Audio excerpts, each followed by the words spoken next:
जय श्री महाकाल। क्या महाकाली को प्रकट किया जा सकता है? क्या उन्हें प्रत्यक्ष देखा जा सकता है? ये सभी के मन में होता है और सभी चाहते हैं।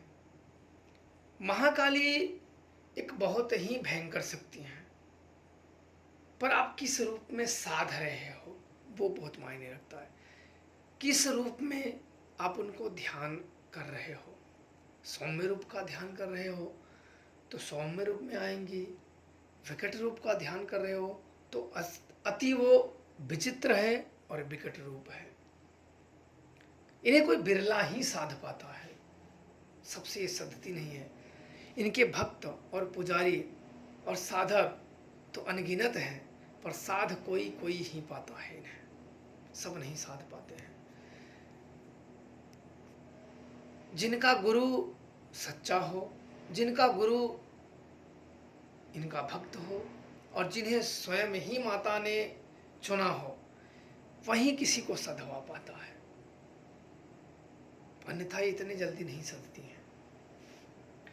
और ये जब दर्शन देते हैं तब साधना के आगे पीछे दर्शन देती हैं। हमें जब ज्ञात नहीं होता है कि ये वही है, हमारे साथ उस समय परीक्षा ही चलती है। जब मैंने इनको पहली बार देखा, जिस शमशान में मैंने देखा, मैं मंत्र जप करने से पहले ही देखा था। उस समय की बात है जब मैं अपने गुरुदेव के साथ में साधना करने जा रहा था और मुझे मालूम था कि मुझे माँ काली को खप्पर भोग देना है और काल भैरव को। अब शमशान के नीचे गए तो उससे थोड़ा सा 10 कदम पहले ही एक मंदिर मेरे को दिखी। मैंने स्वयं अपनी आंखों से देखा था। उसमें कोई वहम वाली बात नहीं थी, कोई सोने वाली बात नहीं थी, कोई किसी भी प्रकार की रोक रुकावट की बात ही नहीं थी। मेरे गुरुदेव थोड़ा सा आगे बढ़ गए थे, मैं संभाल लेने में थोड़ा सा पीछे हो गया था और वो शमशान के अंदर चले गए थे। मैं उनके पीछे पीछे झोला में संभाल लिए जा रहा था, जो कि शराब मांस माँ काली के जो भोग थे वो उनके साथ में लिए जा रहा था।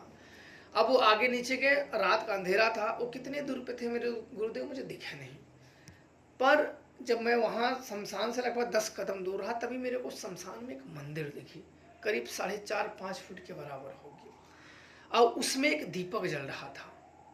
दीपक बड़े से कटोरे में जल रहा था और उसमें छोटी सी मूर्ति थी महाकाली की, और सामने एक औरत बैठी थी, बिल्कुल बैगनी कलर के पुराने कपड़े पहने, जो बैगनी कलर के पहन पहन के उसका रंग उतर जाए वैसा उसने पहन रखा था। बिल्कुल एकदम मटमैले जैसे अपने रूप बना रखा था, जैसे 5-7 दिन का या महीने भर का नहाई ना हो, बिल्कुल केस बेकार बेकार। और मैं थोड़ा सा उसको देख के डर गया। सही में बताऊं, मैंने शमशान में जा रहा था, अचानक में मैंने देखा तो मैं थोड़ा सा डर गया कि ये औरत कहाँ से आ गई यहाँ। और ये मंदिर तो मैं पहली बार तो जा ही रहा था, तो मुझे क्या पता कि यहाँ मंदिर है कि नहीं है। तो मैं आगे चला गया। देखो बस यही भूल हुई कि जब हम पहले जाते हैं तो हमें जिसके बारे में नॉलेज ना हो वो शक्तियाँ वहाँ दर्शन दे देती हैं। हमें जिसके बारे में ज्ञात ना हो, जब हम पहली बार जाते हैं तो हमें तो खुद नहीं पता होता कि भाई यहाँ क्या है क्या नहीं है। हमें वहाँ दर्शन कर देते तो हम चूक जाते हैं, और वही चूक मुझसे हुई। अब मैं गया अंदर, सारे पूजा पाठ किए, मंत्र जाप किए सारे कुछ, और जो परीक्षण थे जो कसौटी थे उसमें सब सही उतरे। अब कुछ महीने बीत गए। कुछ महीने बाद मेरे मन में एक चीज़ चलता रहता था कि वहाँ मंदिर है, चलो एक बार दर्शन करेंगे, शमशान में है, बहुत अच्छी है बहुत अच्छी है। और जब मेरी एक दिन इच्छा हुई, कुछ महीने के बाद जब आया तो वहाँ ना तो मंदिर थी, ना कोई मंदिर के नामो निशान नहीं थे। तो मैंने वहाँ के एक पुजारी डोम से पूछा, जो आग देते हैं उन्हें डोम कहते हैं, उस डोम से पूछा कि यहाँ एक मंदिर थी कहाँ गई। तो उसने मुझे ही पागल घोषित कर दिया, बोले आप पागल हो, यहाँ का मंदिर रेत में बनेगी। और पर मैं सोचा कि मैं समझ गया कि ये चीज़ वो तो देवी का ही था। अब मैं उसको करूँ क्या, वो तो साफ बोल दिया। और वहाँ मंदिर के कोई सबूत कुछ भी नहीं थे, उस रेत में जहाँ मैंने देखा था कुछ भी नहीं थे वहाँ, और बनाने का कोई पर्पस भी नहीं था। ये हुआ कि तब मेरे को अपने गुरु की जी की याद आई। मैं तुरंत अपने गुरु के पास गया और वहाँ जब उनसे बात पूछी, बोले वो महाकाली थी, तुमसे चूक हो गई और मैंने भी तुम्हें नहीं बताया। गलती उन्होंने अपनी गलती मानी, उन्होंने कहा कि मेरी गलती थी जो मैंने बताया नहीं। ऐसे ही मुझे माँ काली ने दर्शन दिए थे और मैं उनके पैरों पे अपना शीश रख दिया था और उन्होंने ही मुझे मंत्र कानों में ही बताना शुरू कर दिए थे और वही तुम्हारे साथ ही हुआ था। लेकिन मैंने तुम्हें बताया नहीं, इसलिए तुम सोचे कोई और है, वही चूक हो गई। बाद में मुझे दर्शन हुए पर वो पूछने का मार्ग और उस वाला नहीं हुए जैसे होना चाहिए, आमने सामने जैसे कोई इंसान की तरह दिखता है वो नहीं हुए।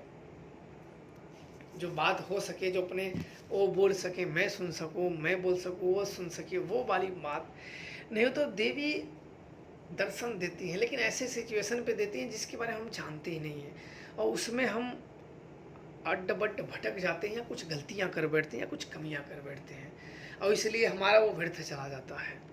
ये बहुत ही भयंकर शक्ति होती हैं और बहुत ही खतरनाक शक्ति होती है। इनसे बुद्धिमान लोग दूर ही रहते हैं। ये शत्रु भेदन की प्रमुख शक्ति होती है, ये संहारक शक्ति है, ये शत्रु का समूल रूप से नाश कर देती है। इनकी कृपा जिससे प्राप्त हो जाए उसके शत्रुओं का समूल रूप से नाश हो जाता है।